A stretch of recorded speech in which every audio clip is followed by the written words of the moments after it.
دا په شام کې تدمر یا پالمیرا ښار دی چې د خپل لرغوني اثارو لپاره مشهور دی او په هغه سړک دی چې په یو وخت کې د روم سلطنت د ایشیا د پخوانیو سلطنتونو سره نښلولو.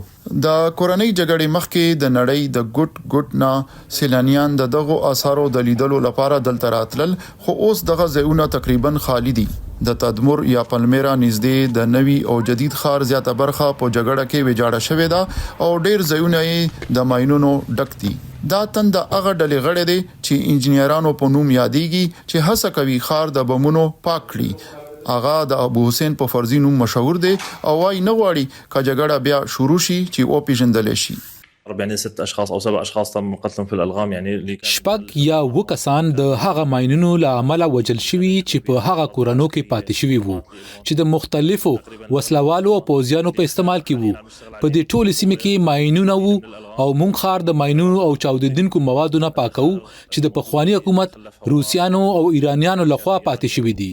په 2015 کال کې اسلامي دولت یا داعش وسلوالو د سیمه ونیوله او د دې ځای لرغوني اثارو زیاته برخه یې ویجاړه کړه او د دې ورسته د شام اوس واک نه لري کړل شوی صدر بشار الاسد حکومت بیا تدمر قبضه کړو، خو تر هغه وخت پورې د ښار ډیره برخه ویجاړه شوې و.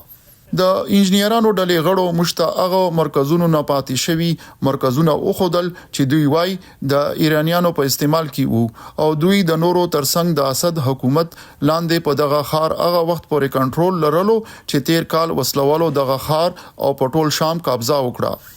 د شام زیات اوسیدونکو هڅه کوي خپل کورونو ته ستانه شي ځکه چې جګړه ختم شوې ده، خو په پالمیرا کې بیا رغونه ورو ده ځکه د انجنیرانو ډله وایي چې د ماینونو د پاکولو لپاره ځانګړي آلات نه لري.